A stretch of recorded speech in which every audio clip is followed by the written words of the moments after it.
My name is Greg Courage Pa. Haven't you heard about Focal Online TV? You say Focal Online TV? Focal Online TV is located within a Tobo village community along the Japanese highway. Tell me more about the platform. This platform, called Focal Online TV Daily Edition of Inside the Print Media, does not encourage any form of dialogue between the viewers and the presenters. Oh, you mean nobody calling there? No, you can't call on a show. Let me talking out like when we're no calling there.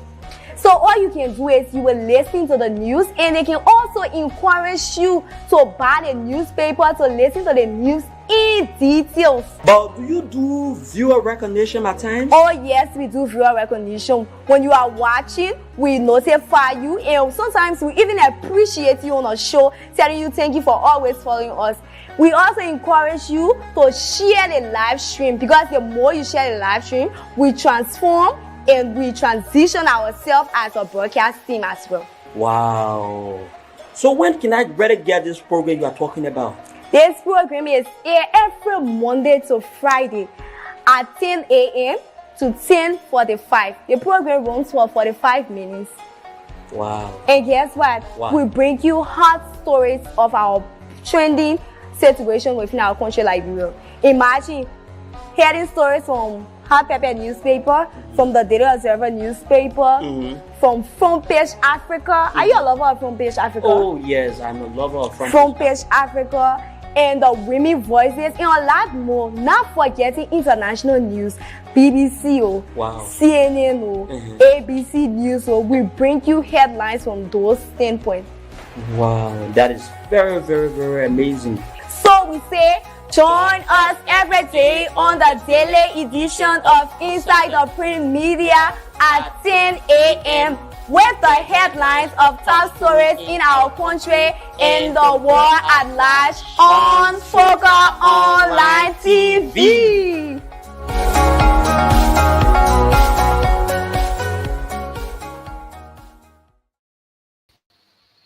This is how I choose to welcome you to this edition of the program Inside the Print Media on Focal Online TV. It's such a privilege to be seated in the driving seat to air to you this program called Inside the Print Media. So welcome to all of you who are watching. Welcome for those of you who are watching from our motherland Liberia, and as well as the diaspora community. I say welcome to every one of you. Keep following, keep sharing our live video. This is the program Inside the Print Media, where we keep you informed about the situation taking place in Liberia and the war around us. So it's good to be informed about the situation taking place in our motherland. And it's also good to be informed about the situations taking place in other parts of the world. So keep sharing our live video, and don't forget to insert your comment, so that you can stick and still and be informed about the happenings that continue to evolve around the globe. So let us take a short break. When we come back, we read you the headlines and subsequently the news in details. Hello dear, my name is K. Lyndon Toba. I'm in search of a platform where I can get credible information of our daily happenings in Liberia and the world at large. Hello, Lyndon Toba. My name is Greg Courage Pa. Haven't you heard about Focal Online TV? You say Focal Online TV? Focal Online TV is located within a Tobo village community along the Japanese highway. Tell me more about the platform. This platform, called Focal Online TV Daily Edition of Inside the Print Media, does not encourage any form of dialogue between the viewers and the presenters. Oh, you mean nobody calling there? No, you can't call on a show. Let me talking out like when we're no calling there. So all you can do is you will listen to the news, and they can also encourage you to buy the newspaper to listen to the news in details. But do you do viewer recognition at times? Oh yes, we do viewer recognition. When you are watching, we notify you, and sometimes we even appreciate you on a show, telling you thank you for always following us. We also encourage you to share the live stream, because the more you share the live stream, we transform and we transition ourselves as a broadcast team as well. Wow. So when can I better get this program you are talking about? This program is aired every Monday to Friday at 10 a.m. to 10:45. The program runs for 45 minutes. Wow. And guess what? Wow. We bring you hot stories of our trending situation within our country, Liberia. Imagine hearing stories from Hot Pepper newspaper, from the Daily Observer newspaper, from Front Page Africa. Are you a lover of Front Page Africa? Oh yes, I'm a lover of Front Page Africa, and the Women Voices, and a lot more. Not forgetting international news, BBC, Wow. CNN, ABC News. We bring you headlines from those standpoints. Wow, that is very, very, very amazing. So we say, join us every day on the daily edition of Inside the Print Media at 10 a.m. with the headlines of top stories in our country and the world at large on Foca Online TV.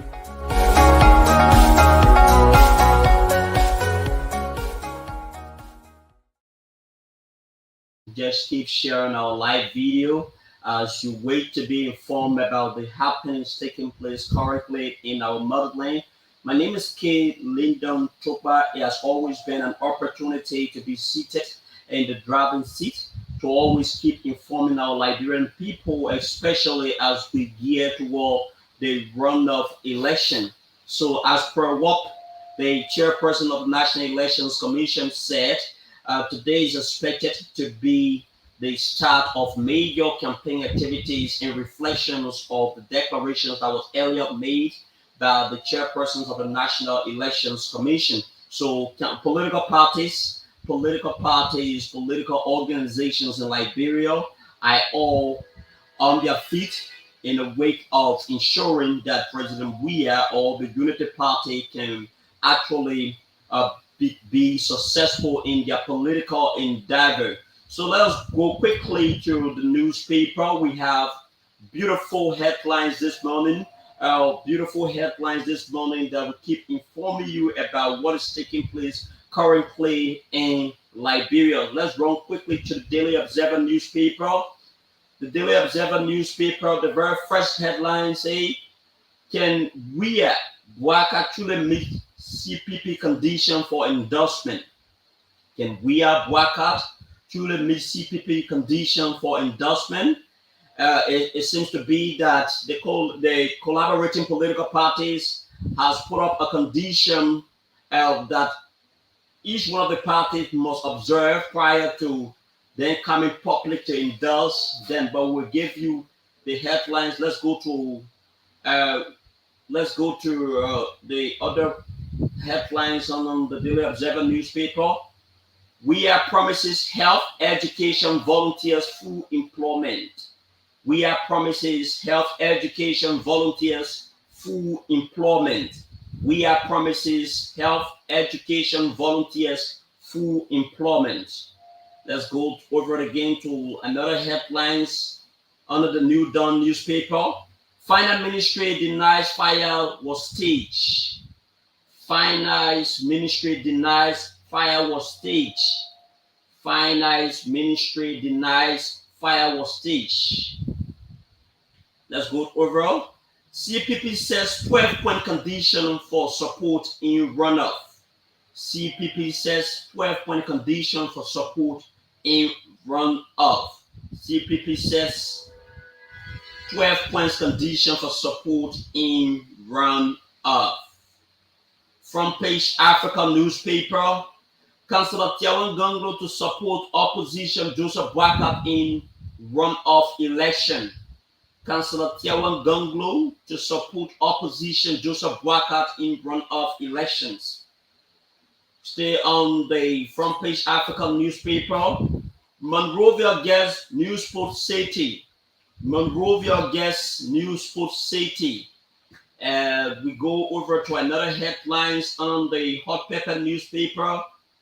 Vanin Kiazulu Community Religion Manager of Arsenal Metal. Vanin Kiazulu Community Religions Manager of Arsenal Metal, Liberia. So let's go over to the international news. And for our international news source today is the ABC. University of Rochester professor who never show up for class believed to be in danger.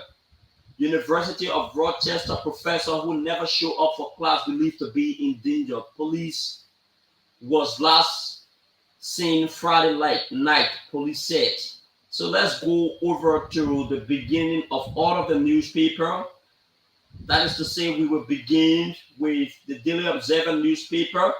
Can Weah Buaka truly meet CPP condition for endorsement? Let's give you the details.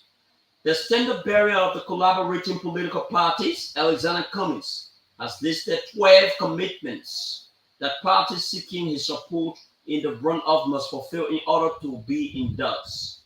These demands will be discussed with President George Manneh Weah of the Coalitions of Democratic Change and Joseph Boakai of the Unity Party by a team led by Councillor Charlene Bronsky, the vice standard bearer of the CPP. Cummings, in a statement released on Wednesday, October 25th, emphasized that the CPP wants their vision for a better Liberia and the agenda for a real change to drive decision to endorse any party in the second round of election. The CPP demand include commitment to gender equality, promoting women's participation in government, establishing a national youth service program and a loan scheme for business development, and addressing issues such as the establishment of World and Economic Crime Court, constitutional review, judicial reform, and decentralization of public administration.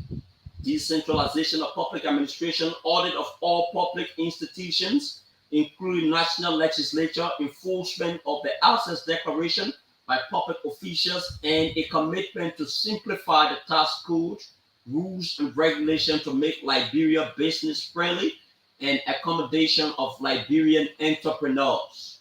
When Weah and Buaka, the two candidates in the runoff, are both familiar with the challenges faced by Liberia.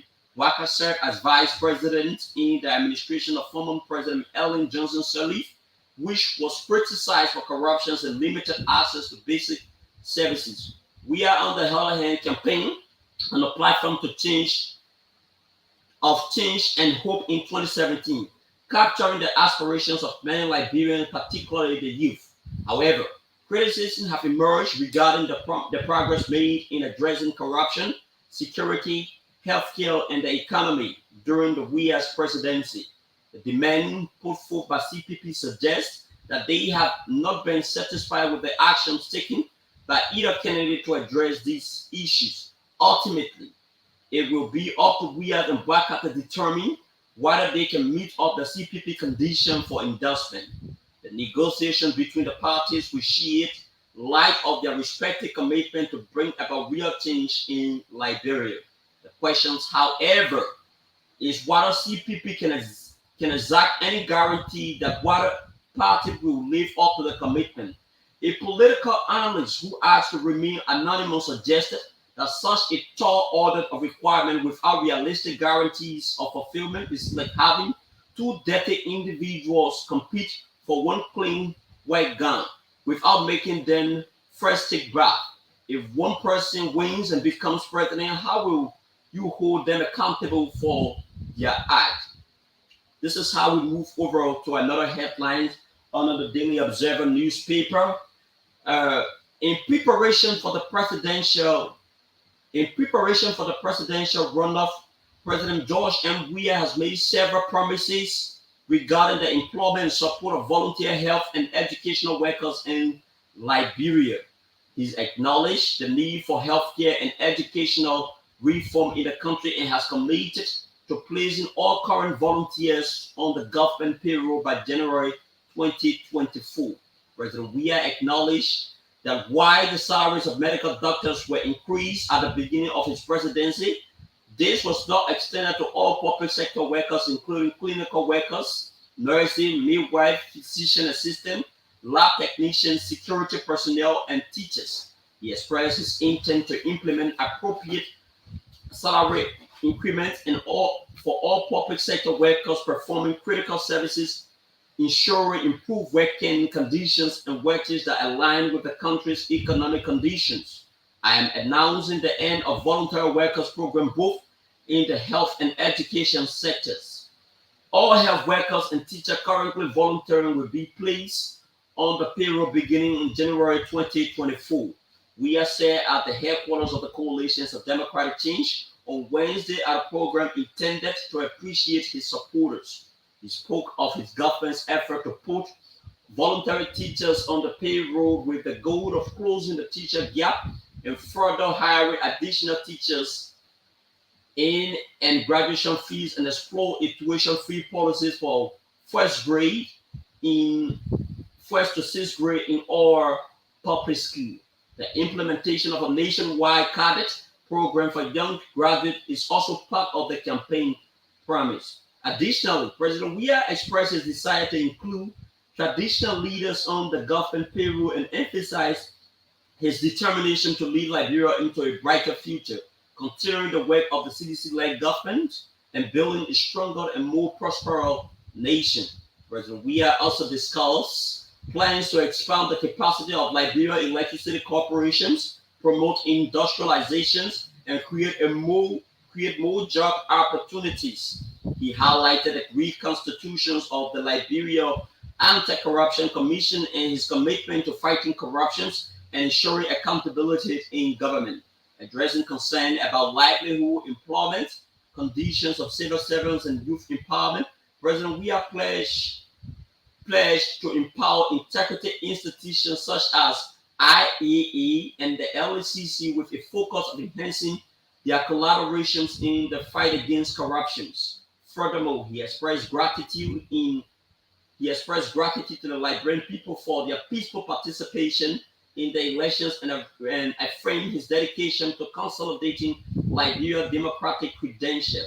We will similarly continue to empower every integrity institutions, including the IAA and the LACC, while making sure they work together to move the fight against corruption to a new level. We will also double our efforts and to address concerns about livelihood, employment conditions of civil servant, youth empowerment. We have said your dedication to our democracies and the peaceful exercise of the right to vote is a testament to the strength of our nation.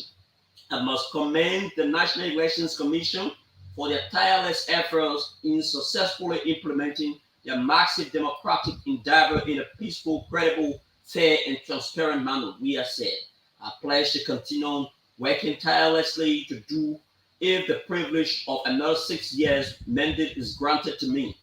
To all Liberians who participated in the exercise of their constitutional right to vote, I want to thank you for helping to consolidate our democratic credential as a nation deserves.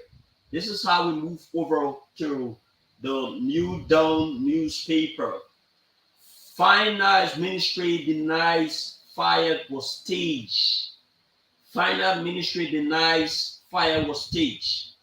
The director of Donor Finance Projects as the Project Financial Management Unit, Ministry of Finance and Development Planning, has denied allegation that Wednesday fire outbreak was rigged. The third floor of the Ministry of Finance was staged. The fire incident, which occurred in the early hours of Wednesday, October 25, sent shockwave across Liberia, with numerous citizens taking to social media platforms accusing PFN official of intentionally orchestrating the fire. However, after diligent efforts by firefighter personnel to bring the situations under control, Director Papi Daniel spoke to reporters, urging the public to remain patient and allow investigators carry out their work. Director Daniel clarified that unfortunately the fire affected the administrative wing of the ministry. He assured that all classified financial documents remain secured. According to him, most of the records that suffered harm were administrative in nature and not financial, potentially alleviating concern about financial data loss. Following the incident, the Ministry of Finance released an official statement confirming the fire incident on Monday, on the morning of Wednesday, October 25th, 2023. The ministry expressed gratitude to the National Fire Service and its dedicated staff for for gallantry displayed in extinguishing the fire, thereby safeguarding a crucial national asset. This is how we move over to another headlines on the New Dawn newspaper. CPP says 12 conditions for support in runoff. The collaborating political parties has advanced 12-point agenda items for discussions and consideration as a condition for its support in the runoff, either by coalitions of democratic change and the opposition Unity Party alliance. CPP Standard Bearer Alexander Cummings told a news conference Wednesday, October 25th, that the CPP team, led by Councillor Charlie Bronskin, which side the CPP will support in the runoff. President Weir of the CDC and ex-Vice President Joseph Boakat on Tuesday, October 24, held separate meetings with the CPP Standard Bearer, seeking a support in the runoff of slated for November 14, according to the National Elections Commission.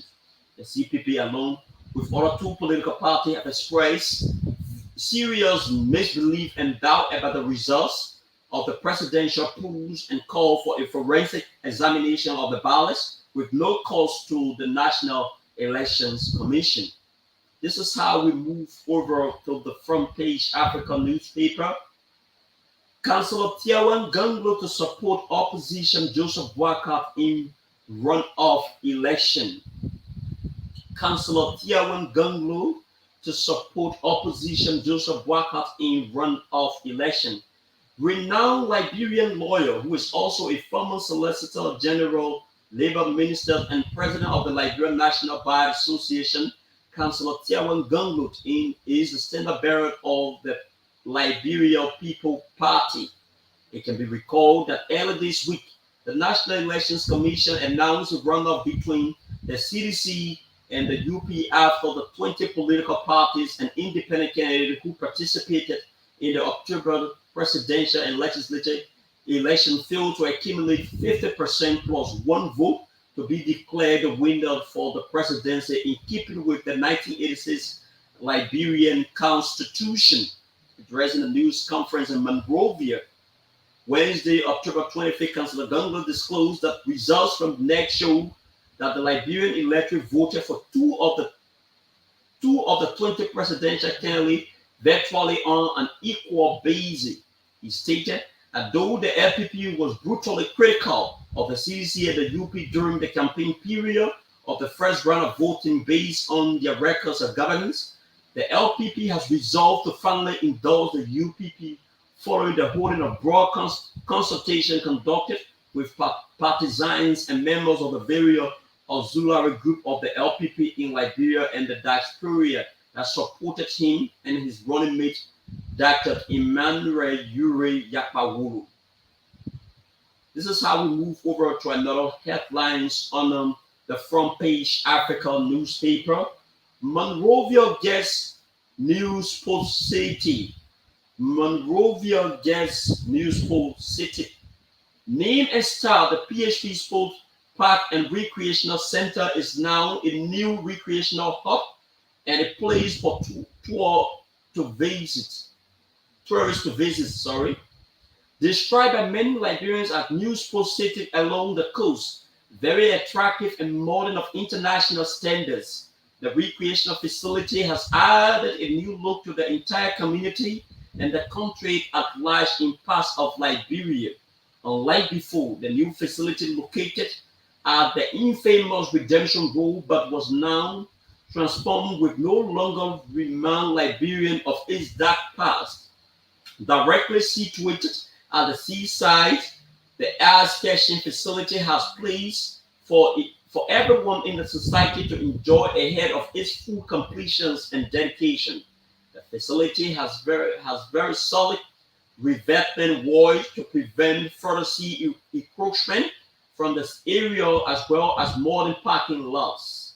Other facilities include grandstand for parade and outright purposes mini football field and an artificial turf basketball court.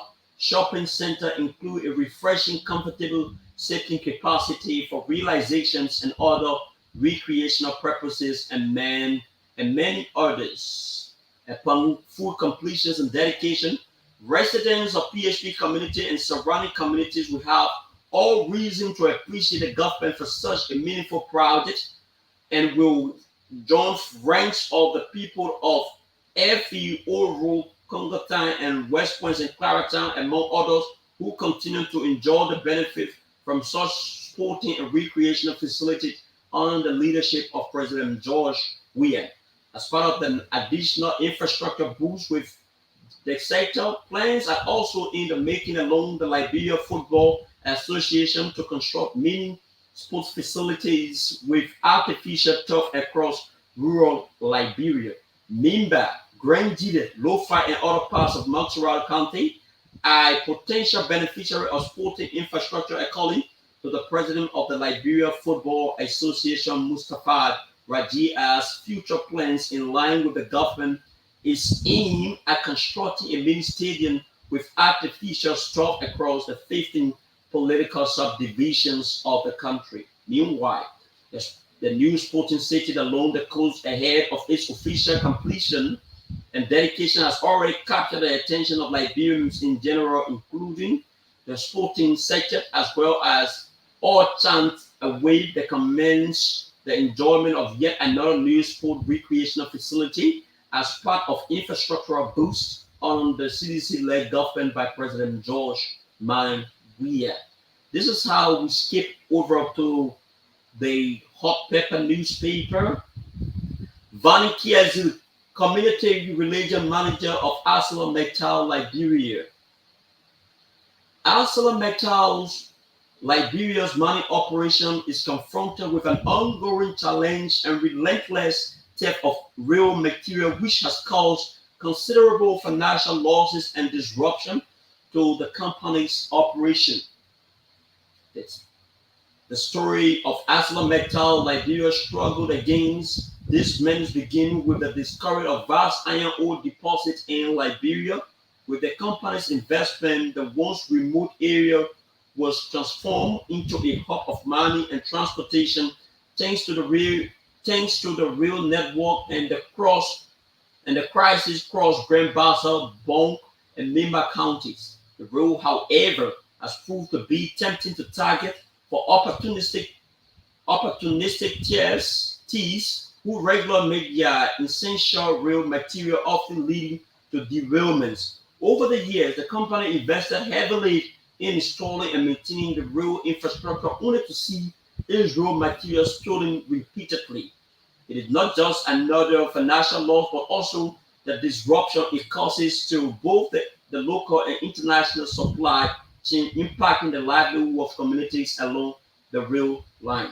To combat this ongoing issue, volunteers who community religion managers of ArcelorMittal has passionately working with local communities to bridge the gap between ArcelorMittal Liberia and local community, fostering a spirit of cooperation and protection for the company. Vanny recently spoke with a team of reporters and encouraged the citizens living along the rail to join hands in protecting the rail materials and in turn safeguard the company's investment. He emphasized that this is important not only to the company but for the future investment in Liberia as a whole. His vision was to create a sense of ownership among local community, making them to protectors of the rail. Kiazu from Basel, Bong, and Niba, we just want to talk to our people to make sure that they give the necessary support in their own way to make safeguards of the company's assets. Recognize one of the biggest challenges as the ongoing theft of raw materials as the company works to rehabilitate the rail network. So we also want to warn that if we continue to remove the raw materials and these derailments continue to take place, it also affects the economy, not just locally but nationally. He continued highlighting the far-reaching consequences of the raw material theft. As time goes by, the local community are expected to take pride in being the guardians of the road. Incidents of road and theft will decrease significantly and road network will then become more reliable. ArcelorMittal Liberia could then become safer than ever, and the local communities will begin to see the benefit of a strong and striving partnership through jobs and income. The story of ArcelorMittal's struggle against real material theft serves as an inspiring example of how companies through community engagement and cooperation can overcome the challenges posed by theft and safeguard its investment for the well-being of all stakeholders. This is how we will entertain a very short break. And before we do that, we will begin recognizing all of our viewers who are watching. Our CEO Andy Brobledala is watching. Said I'm watching from my usual spot. Mohammed Van Kanen, that is my colleague, a very smart and brilliant young man. Mohammed Van Kanen says I'm watching from the crew. I'm watching the crew from the UL Capitol Hill campus. Thanks to all of you who are watching, and thanks to all of you who are watching but have not commented this live podcast. We want to say keep watching Foca Online TV to be informed about the daily happenings in Liberia. This is how we will entertain a very short break. When we resume, we begin reading from the international news. That is the Hello, dear. My name is K. Lyndon Toba. I'm in search of a platform where I can get credible information of our daily happenings in Liberia and the world at large. Hello, K. Lyndon Toba. My name is Greg Courage. Haven't you heard about Focal Online TV? You say Focal Online TV? Focal Online TV is located within a Tobo village community along the Japanese highway. Tell me more about the platform. This platform, called Focal Online TV Daily Edition of Inside the Print Media, does not encourage any form of dialogue between the viewers and the presenters. Oh, you mean nobody calling there? No, you can't call on a show. Let me talking out like with no calling there. So all you can do is you will listen to the news, and they can also encourage you to buy the newspaper to listen to the news in details. But do you do viewer recognition at times? Oh yes, we do viewer recognition. When you are watching, we notify you, and sometimes we even appreciate you on a show, telling you thank you for always following us. We also encourage you to share the live stream, because the more you share the live stream, we transform and we transition ourselves as a broadcast team as well. Wow. So when can I really get this program you are talking about? This program is aired every Monday to Friday at 10 a.m. to 10:45. The program runs for 45 minutes. Wow. And guess what? Wow. We bring you hot stories of our trending situation within our country, Liberia. Imagine hearing stories from Hot Pepper newspaper, from the Daily Observer newspaper, from Front Page Africa. Are you a lover of Front Page Africa? Oh yes, I'm a lover of Front Page Africa, and the Women Voices, and a lot more. Not forgetting international news, BBC, wow. CNN, ABC News. We bring you headlines from those standpoints. Wow, that is very, very, very amazing. So we say, join us every day on the daily edition of Inside the Print Media at 10 a.m. with the headlines of top stories in our country and the world at large on Foca Online TV.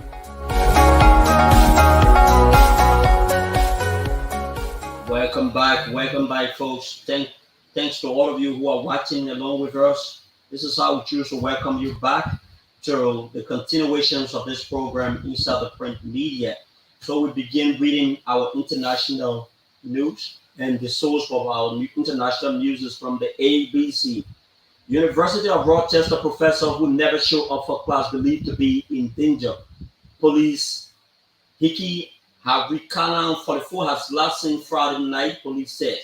A professor at the upstate university is believed to be in danger after he never showed up to teach on Saturday, police said.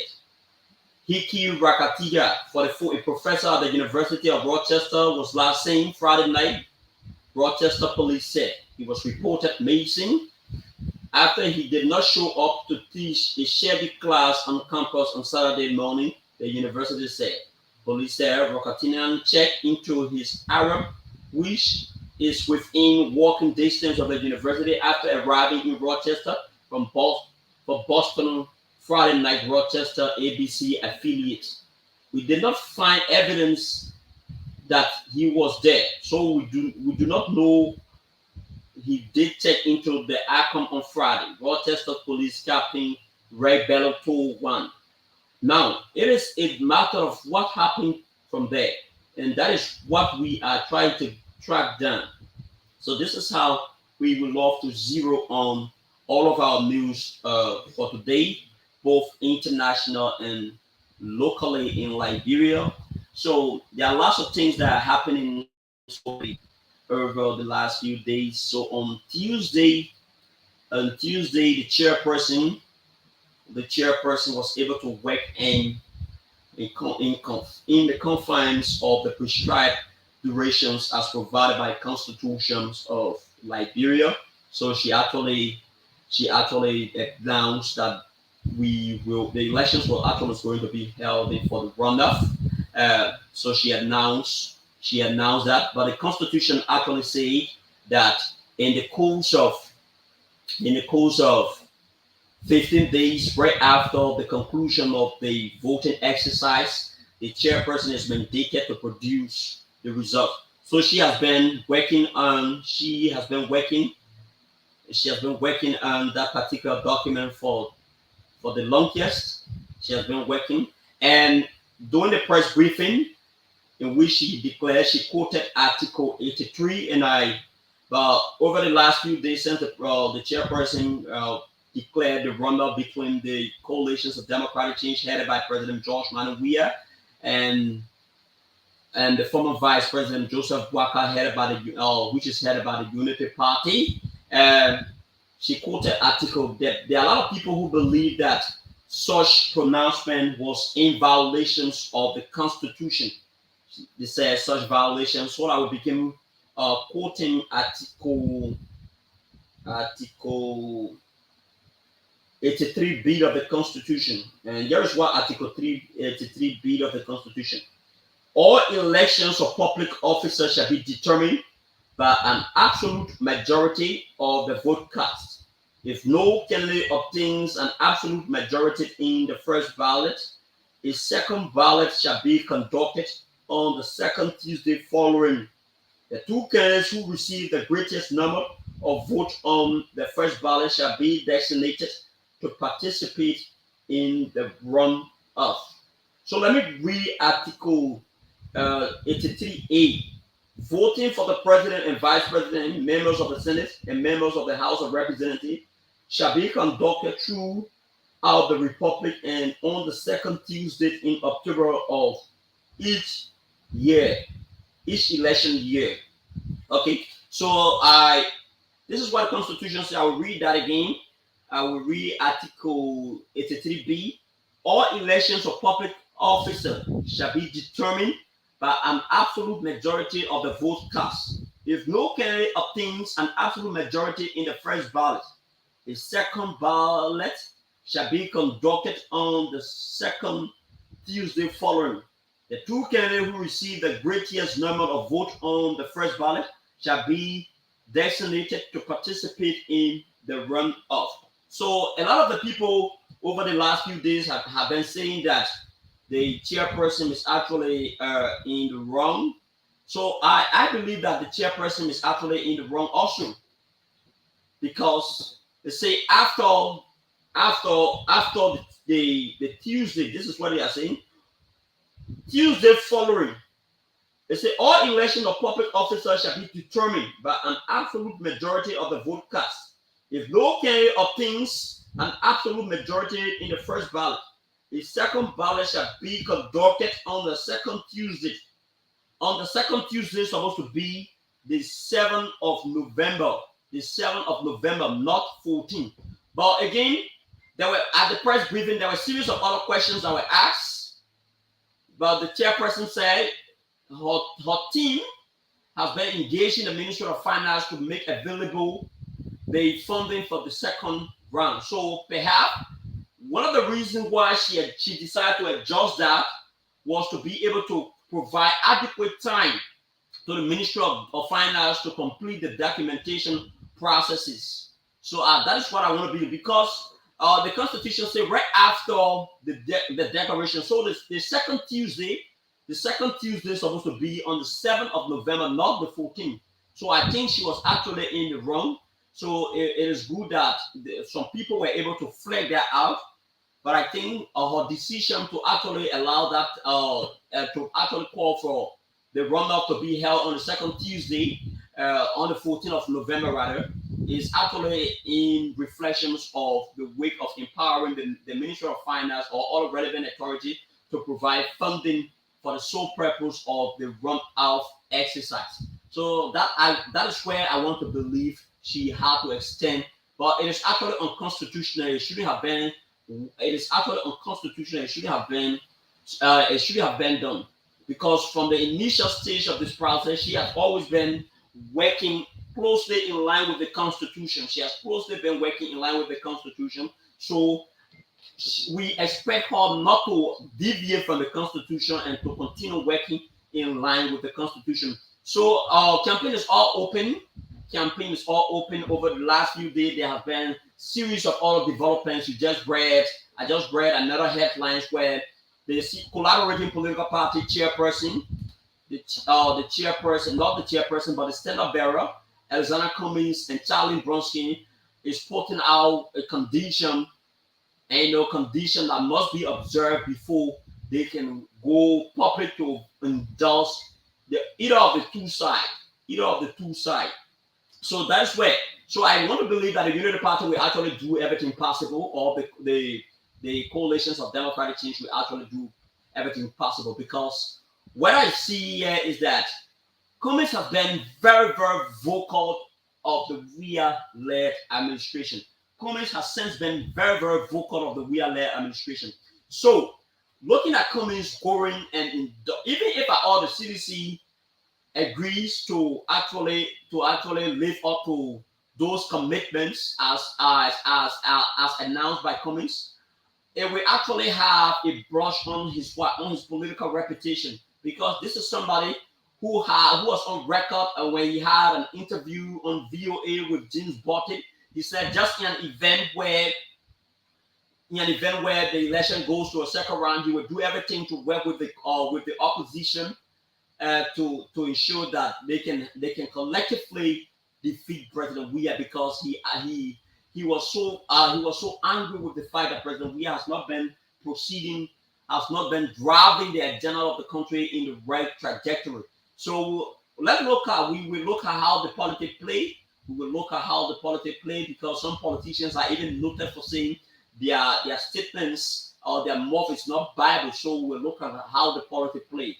So another important thing here is that Tiawan Gonglo narrated how he was very tight-lipped on which one of the two parties to indulge between the ruling CDC and that of the Unity Party and A Alliance. But based upon the consultation with his partisans and some of his supporters in the diaspora community, they have all decided to actually support the presidency of former Vice President Joseph Boakai. So overall, in the coming days, you will actually see more of these developments. You will see endorsement. The negotiations has already been going on and on. I'm being told by some sources, which of course those informations have not been fully verified, that the ARCOP, there is at the moment now there is a little confusion within the ARCOP. The majority bloc of the ARCOP, a party that is believed to be predominantly led by Muslims, is actually planning to endorse Joseph Boakai presidential bid. I have been speaking with many of the Muslims over the last few days, and they said one of the reasons why we support Joseph Boakai is because it is based upon the situation that transpired during the closing of the campaign, in which supporters of ARCOPs and the Coalition of Democratic Change had a violent clash, and there were other statements were made against them, in which Sekou Carrasco Demerul was heard in a recording say considering the people or branding the people as Mandingo dog. So they feel the most sentimental about this, and as such they will not support the presidency of or the re-election bid of President George Weah. But that's the beauty of politics. The trend of politics seems to be even more captivating. The trend of politics seems to be even more encouraging and attractive. But again, the electors are very, very, very unpredictable, and as such, you don't just predict the outcome of the electors. So that's where we are. That is where we are. So this is how I would choose to call it a day on the the program Inside the Print Media. Tomorrow we will be back here with another amazing edition of the program Inside the Print Media. So thanks to all of you who have been there watching along with us. Thanks to Andy Brooklyn Jala. Thanks to Ambassador Mohamed Van Kanen. And thanks to all of you who are watching but have not commented.